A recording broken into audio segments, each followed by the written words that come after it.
Hey, it's EJ from School of Motion here, and in this video, I'm going to run you through all you need to know about Cinema 4D's new rigid body dynamic system so you can get up and running using this powerful new feature. The new rigid body simulation system is great, it's super fast, and works almost exactly like the old version, but with a lot of new features, including settings to stop that pesky jittering issue that dealing with was about as much fun as stepping barefoot on a bunch of Legos. Now, if you want to follow along, you can download the project files I used in this tutorial. You can find that link in the description. All right, so let's go and we'll play with some Legos for this dynamic simulation tutorial, because who doesn't like playing with Legos? And the one thing I want to call out is you need to make sure that your objects you're working with that you're going to apply the simulation to is rooted in real world scale values. So that's a job for Bob the figure guy to make sure you're modeling to real world scale. That's about real world scale. Have him stepping on the Legos. He's going to shout expletives. Okay, real world scale values, that checks out. Now let's just make a whole lot more of these. So we're going to go and grab a cloner, throw these objects in the cloner, and see these values are fairly large. So since we're dealing with smaller objects, we can bring this down to 10, 10, 10. And then, of course, we want to flex the new abilities of the rigid body dynamics. So let's bring up 15 by 15 by 15. And what we're going to do is create a floor for all these objects to fall on and then leave them out all day and not clean up the Legos. We're just going to leave them on the floor. And what we're going to do is to apply dynamics to a cloner, you want to apply the dynamic tag to the cloner and not these objects underneath. So we're going to go right click on the cloner, simulation tags, and rigid body, which I'm not sure if that's a bowling ball or an olive icon, but yeah, dynamic olive maybe. And we are going to go and apply a collider tag to the plane object, the simulation tag, collider. And let's hit play and let the magic happen. So with the new simulation system, what you're going to notice is that it's going to hang on frame 0, most likely. So just wait it through. The more objects you have, the more you're going to kind of sit here and wait. And I also have recording software going on, so that's kind of making an impact to my render. But you can see, woo, all of our Legos slip sliding all over the place, and we only have 90 frames to let this beautiful simulation breathe. So let's go and make sure that we up the frame length here. So let's go to like 300 frames, go back to frame 0, and let the magic happen again. And so there you go. Everything is again looking pretty nice. Of course, we have everything slip sliding. We have that pesky jitter that was plaguing us in the old dynamic system. I'm going to show you how to kind of remove that, be gone with all of the jitters. But let's go ahead and let's do some things to make sure that everything's not slip sliding. First off, we're going to go into the collider tag. We are going to up the friction. Then we're also going to go into the dynamic olive and up the friction here as well, maybe 2. And one thing I want to point out is look at how everything's kind of hovering above the floor. And why that is because since we are using real world scale, if we go into our dynamic settings by hitting Command and Control D and then go to the simulation tab, not the old bullet simulation tab, but the new simulation tab, there's a very important setting here. And number 1 is this scene scale. Now, what you want to do is set this scene scale to the average scale of the objects that are going to be dynamic. So I think all of our Legos are about 10 centimeters. So this is just going to help improve the simulation by setting how big your dynamic objects are going to be. So we got that.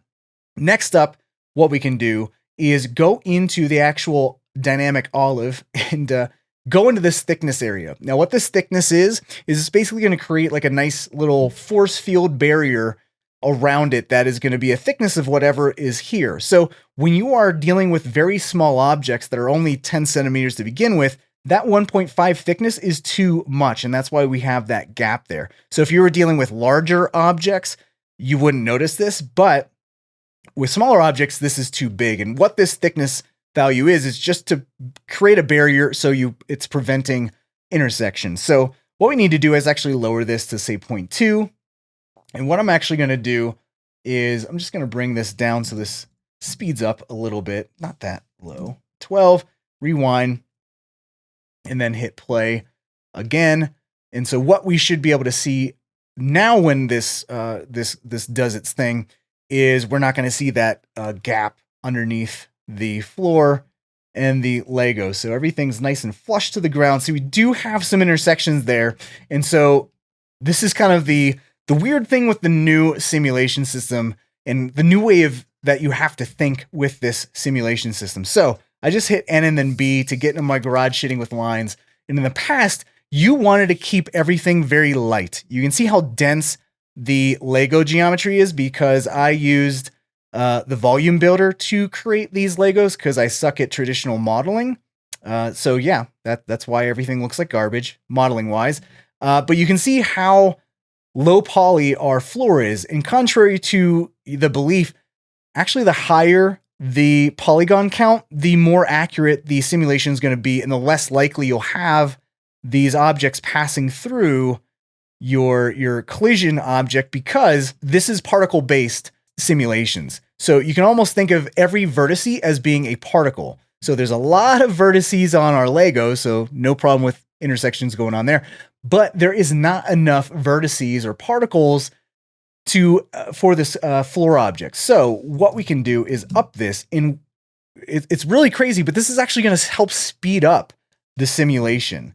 And you wouldn't think that, considering how you used to think with the old dynamic system. You actually wanted to keep everything nice and light, but this new dynamic system is very optimized that you can actually get away with like really crappily modeled Legos and have this kind of work okay. And the only thing is like the actual count of the polygons. And so now, see, we upped the segments of the plane object, and now we don't have any of that intersection happening there. And that's all because of the way this new particle system or this new simulation system works. So we have some friction going on. We still have some of these, whoops. So you can see that we can do that, and it plays back very nicely in the viewport here. The one thing I want to cover next is we have all these things kind of acting here. Now, one of the big settings that we had before is the collision shape. And depending on the collision shape, it will take your very high poly mesh like our Legos here, and it's going to optimize the actual shape that's going to be taken into account in the simulation to help speed it up. That's why everything's running very smoothly. And so we can actually see this collision shape by hitting Command or Control D, going to simulation, and then enabling the draw and enabling the rigid body shapes. And what this is going to do is it's going to show you the low poly version that it's using for the simulation. So that's why it's running so fast. That's kind of why you really don't have to worry about how dense your geometry is, to a point, of course. So if I zoom in on this Lego here, you can see it's basically trying to create, it's basically shrink wrapping it. And so what this is doing by using this auto collision shape mode is it's pretty, it's fairly accurate, but it's not going to take into account all of these little convex areas, these nooks and crannies here. So if you wanted these Legos to kind of get stuck in these little crevices, we need to use a different type of collision shape, or we can increase the accuracy, and this will actually add and subdivide those collision shapes a little bit more so they're more accurate. But I found that using the actual convex hull version here and then upping the geometry accuracy is actually more efficient. It's faster. Before I do that, let me just cover, you have the basic sphere, a basic box, but this triangle mesh is going to be the highest quality, but it has no settings to it. Okay, so this is just high quality. You can't adjust it. So that's why I like to use this convex hull, because you can actually affect and change the accuracy and slide it up or down depending on your object. So you're not going to see anything update right away because you have to rewind the simulation, hit play again. And now you'll see a lot more colors here because that geometry accuracy is actually, if I hit escape to pause the simulation, you can see that it's actually subdividing this into more pieces. And you can see now we have a nice little convex area of this object, but it's still lower poly than what we initially had. It's still running pretty nicely in our playback here as well. So this is really nice. So if you wanted to use convex hull, just adjust this geometry accuracy. Sometimes you have to go pretty high, sometimes even 20, but I found for this little Lego setup, about 3 or even 2 works pretty nicely. Now for the sake of this tutorial, I'm going to keep this on box. And so this will be super fast. And I want to just show what that shape looks like when this does its thing on frame 0 here. So you can see this is much more optimized and going to be way less accurate than we need, but for the sake of this tutorial, again, this is fine. Now notice everything is kind of changing to this black wireframe. When this changes to black, that means that this object is now deactivated. It's not being affected by dynamics anymore, unless another object hits it and activates it again. So one of the keys to fixing that pesky jitter is making sure that all these objects deactivate. And let me actually bring this up to 600 frames. So how can we make this jitter less? So the first thing we're going to do is we're going to go into the cloner. Upping the friction definitely helps because it has all the objects kind of come at rest faster. Another thing to do is to go into this dynamics tab, and there's all these deactivation settings which are very critical to preventing jitter. So the first thing is the linear velocity and angular velocity threshold. And these two values, they were in the old dynamic system. And basically what these values do is say that if an object is moving below this threshold, so a speed and an angle speed, it's going to shut off the dynamics.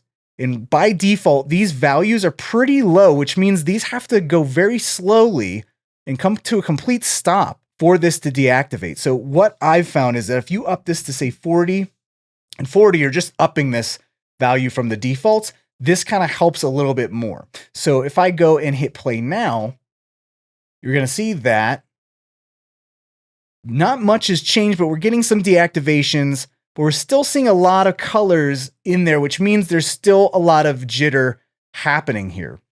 Now, why this is happening so slowly is because of this timer.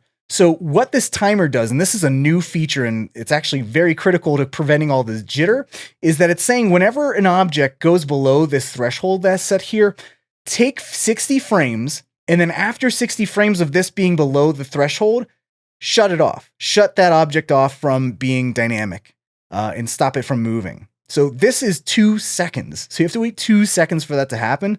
So if we lower this to 5 frames, rewind, hit play, you can now see, okay, everything's turning that black wireframe a lot quicker, okay? But you're still seeing some slight jitters going on there. Those Legos had way too much coffee. So there's more things we have to do.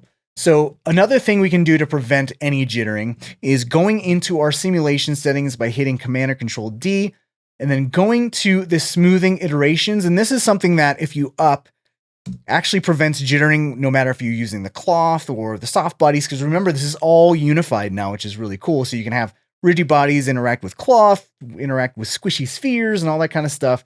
Another thing to help everything out is up the damping. So damping, if you increase this value, it's going to kind of have all the objects feel like they're more in underwater. So it's going to have energy loss happen faster. And the higher this value, it might look like it's in oil or like honey or something like that. But I found if you bring this to say 10%, this helps a lot. This value here, if we up this extra iterations to 1, this helps prevent any intersections that might happen from inaccurate collisions. And now if we go back to our local rigid body tag here, you can see we also have this damping override that is the same as the damping on the scene-wide setting that we just set, but this controls it on an object level or on a tag level of whatever this rigid body tag is applied to. So if we wanted to say even go further than 10% and go 15 and also adjust the angular damping, which means that it's going to, again, have the energy loss from angular movement and linear movement happen faster, we can up that. And that should also contribute to the lower velocities of those movements, and then also have everything shut off a little bit faster. So let's try this one more time. And so everything is okay, and we're having some issues.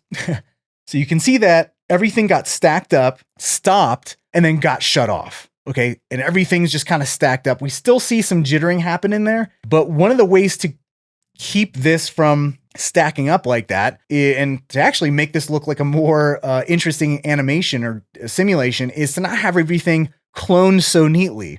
Okay. So this doesn't look all that exciting as it is. So we can actually help ourselves in two ways by making this look more interesting and actually remove jitter. And that's by just adding with the cloner selected, adding a random effector. So if I grab a random effector and we'll just have this affect the rotation.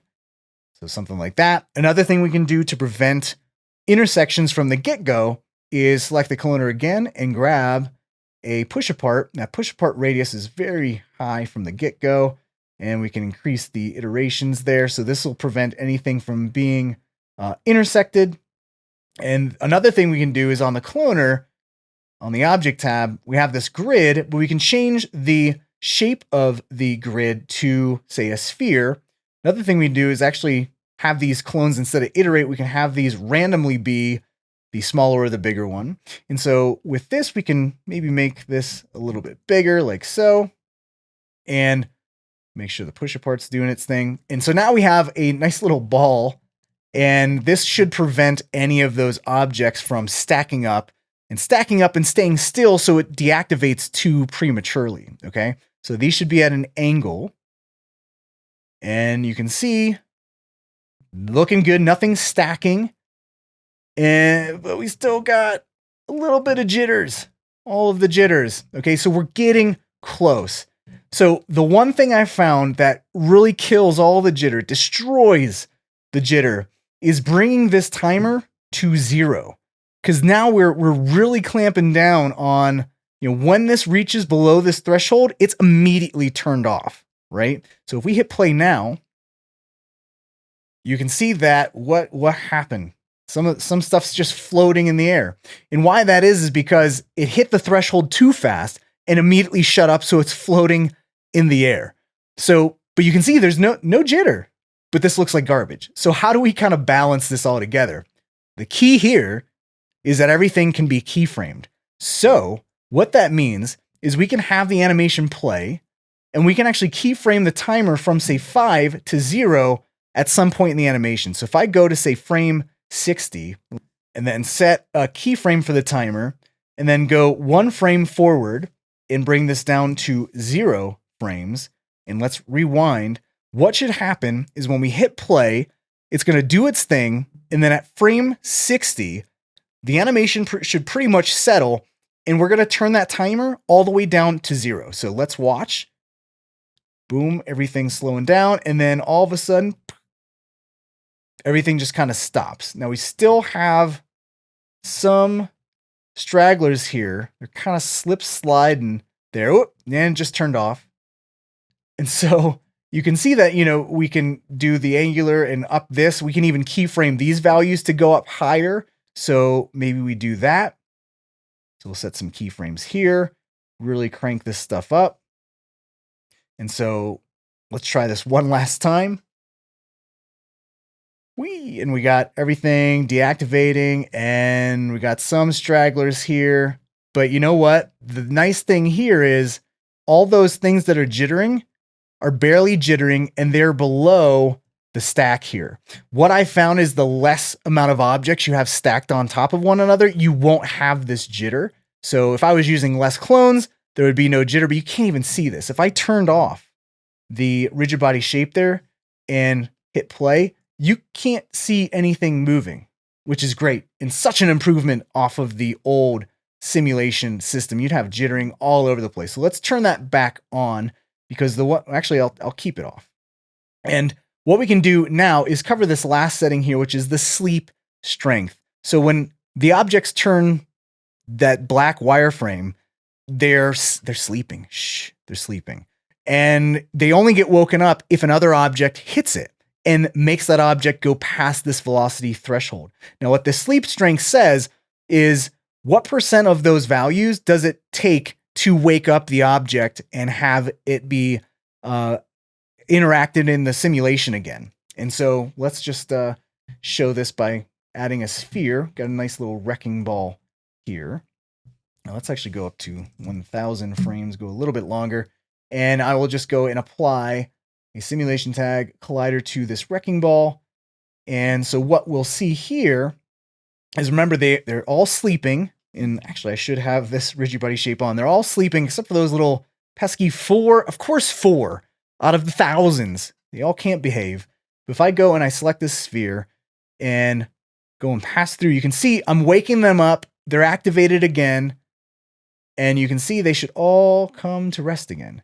So one thing that the sleep does, if this sleep strength is, say, 200%, what that means is you're going to need to move the object above double the threshold values here, because this is a percent of whatever these threshold values are. So that means that this object's going to have to move very fast to have the dynamic objects move past these linear thresholds, their angular velocity thresholds, to activate and be simulated again. So if I hit play and move this sphere slowly, you can see that it's not moving anything fast enough to wake it up.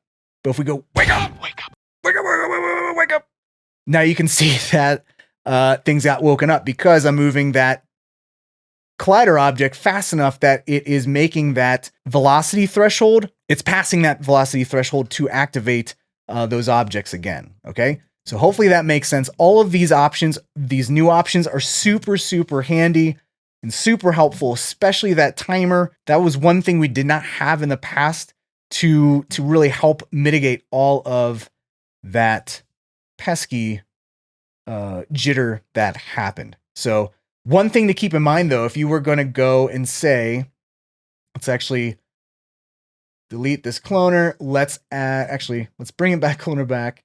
And let's go and add an emitter. So Shift C, and we'll search for emitter. And what we'll do is we'll put both of these bricks under there. And again, we need to also place the dynamic olive bowling ball on the emitter, not the individual objects. And so here you can see that emitter wireframe there. Actually move these bricks down. And so what we can do here is turn that on, and we're going to be emitting from this direction. And let's hit play. And so let's turn on show objects, and we'll actually see those dynamic objects there. And you see these are going very slow because we hit that 60 frames where everything got keyframed. And so what we can do at this point is go like 100, increase the birth rate. Let's go and increase the speed and the variation of the rotation so everything looks a little bit more interesting. We're vomiting Legos. Don't eat the Legos. And you can see what's going on. And then once it hits 60, that's the deactivation. Things get floating in midair. So what I recommend you do if you're using an emitter is, if it comes to a stop, like the stop emission frame is 150. So once the particles are done emitting at frame 150, that's when everything should settle down. So what you should do is just move all this down past that end emitter time, which is 150. And so now if we hit play, things are going to just, it's going to spew some Legos, as you do. And some things are going to come to a stop, but it's not going to stop in midair. So this is going to happen until frame 150, which we're coming up at it. We got a pile of these Legos, and then you're going to see some stuff is jittering, right? But then, boop, we hit 150, and we still have some pesky little guys in here, but they're barely moving, though. They're barely moving. And again, they are under the pile, so you can't even see them anyways. But that's how you can kind of spew out, for lack of a better word, a bunch of Legos or objects, and still use that little trick with the timer and everything to have that pile go to rest and not be jittery, okay? All right, so I hope you're learning a lot so far, but if you are wanting to learn more about 3D animation, stuff like lighting and composition, all those things that contribute to beautiful renders, be sure to check out our brand new Cinema 4D Basecamp course. It's gonna teach you everything you need to know about how to get comfortable in the world of 3D to start creating really cool renders like these floating Legos. So links are in the description. Let's get back into the tutorial. One of my favorite things to do with particles, if I go and go to this new scene file, One of my favorite things is have floaty particles and particle streams and stuff like that. And so what I'm going to do is I have this basically another ball of objects here, and I have a vibrate tag applied as well. So we got some movement here, nothing too exciting. And this is actually going pretty slow here. So let me just bring this down to say 12, 12, and 12. And what I'm going to do is go and add dynamics to this. So I'm going to go add a simulation tag, rigid body. And one thing we can do with this is turn off the gravity altogether. So if I hit Command or Control D, go to the scene settings, and I'm just going to make sure that the gravity is set to 0. By default, it's set to just negative 981. We're just going to 0 that out. And remember, I got the scene scale set for this as well. And then what we can do here is hit play. And so we're going to have dynamics applied, and everything's just kind of floating down a little bit. But what if we wanted the dynamic objects to float along and follow the position of this cloner? Well, just like the old dynamic system, if you go into the forces option here, you have this follow position and follow rotation, which is one of my favorite things to mess around with. And basically, if you up this value and you put like 1 and 1, you can see that now the objects, the dynamic objects, are perfectly following along with this cloner. Now, this isn't too exciting. It looks just like it did before, but where the real fun happens is when you start adding particle forces like a turbulence, and you crank up these values here, and you start to see we got these it's almost like a swarm of killer Legos that are going to attack your bare feet. And you can see this is where this becomes really cool. And I can even keyframe this and move this around like so, and it's going to follow like a little swarm everywhere I go. Now, if you don't want the dynamic objects to follow so closely and maybe have it follow a little bit more loose, we can go to 0.5 and 0.5, and now it's more of an angry, loose swarm of Legos. And we can even command, click, and drag and duplicate this whole setup here and go to frame 0 and move this over here. I can change the random seed, so this is moving at a different random vibration than the other one.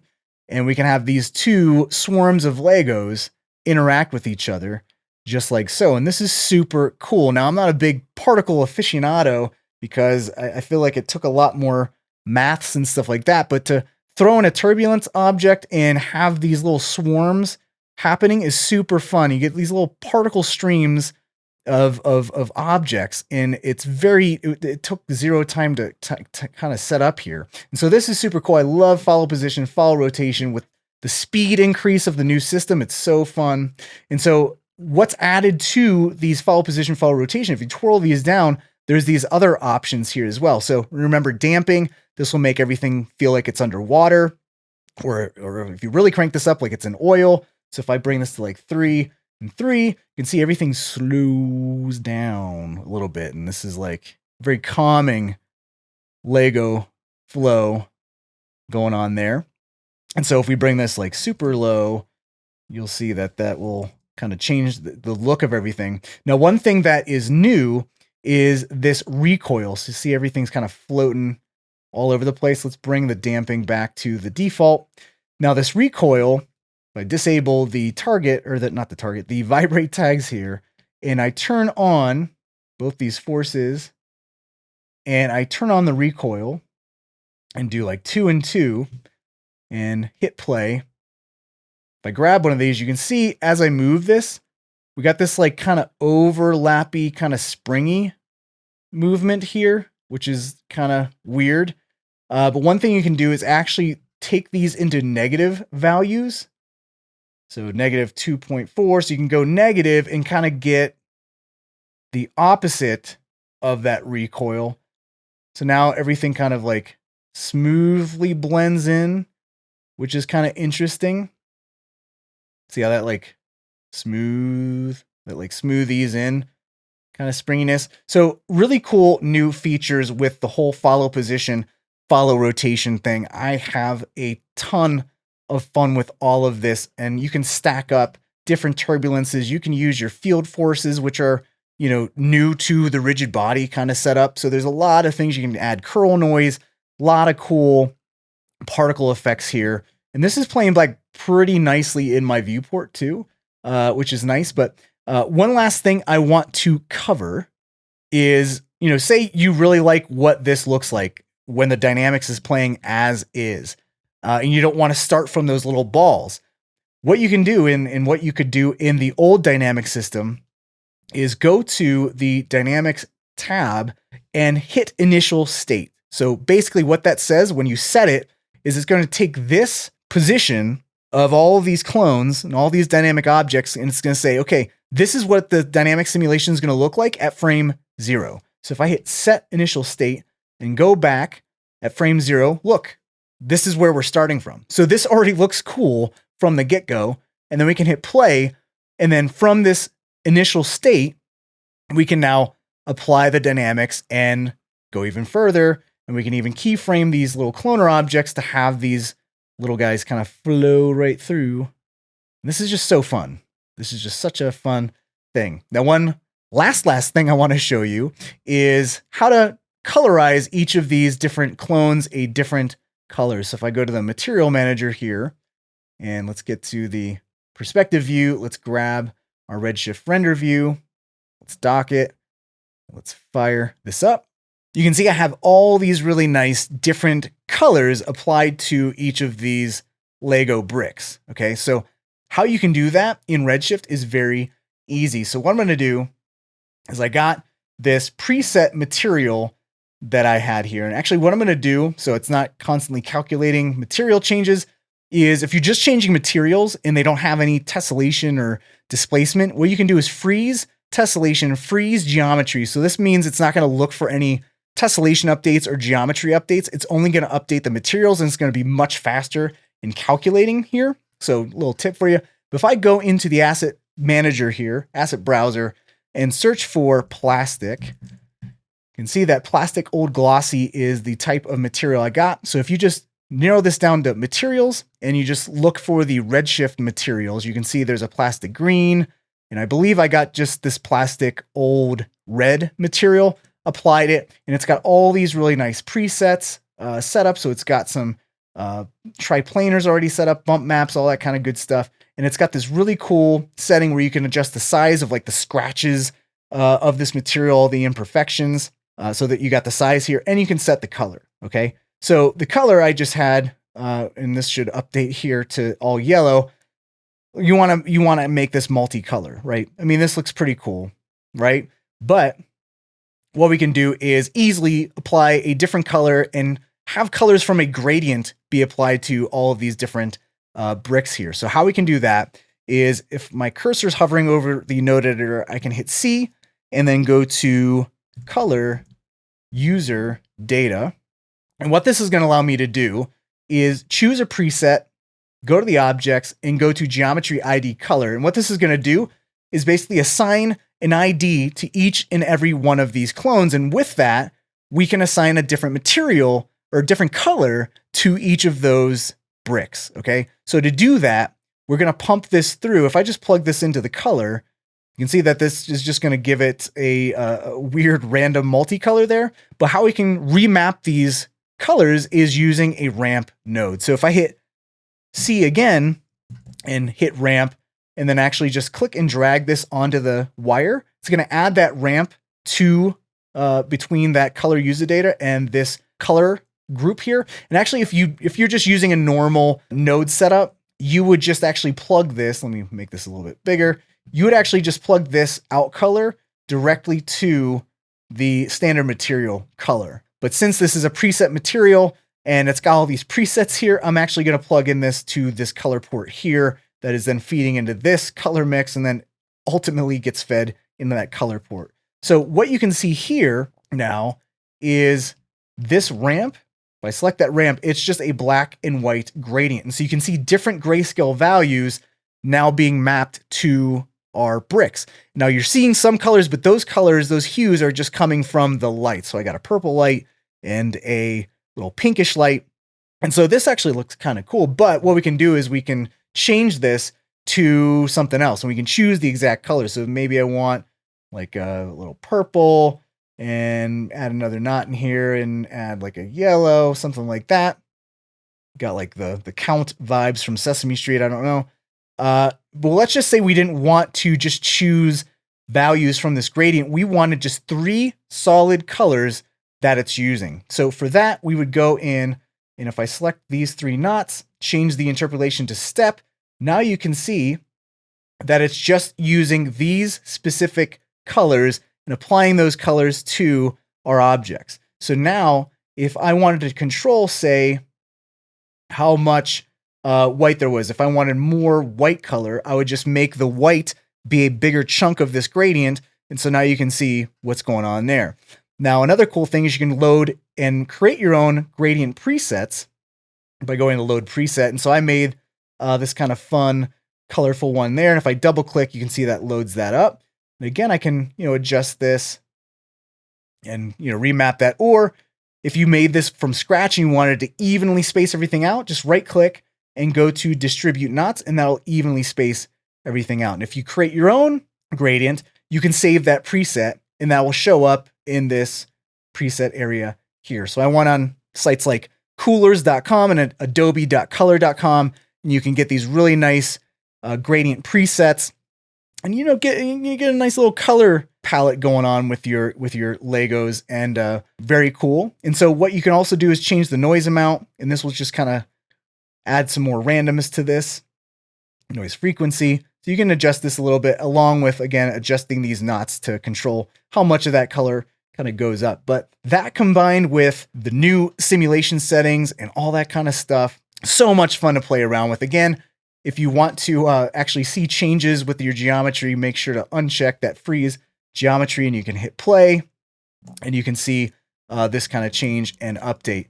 Now, just like the old dynamic system, you also have the ability to cache the whole simulation too. And one thing that a lot of people run into is they will try to go and say like, okay, I want to render this, and I'm going to start my render at frame 95. And you'll find that the simulation doesn't look the same. So that's why when you render, I highly recommend you calculate the cache. So this actually just, bakes everything down, and then you can go ahead and render it. And you can render from anywhere in the simulation. This is caching pretty fast. And again, I'm recording.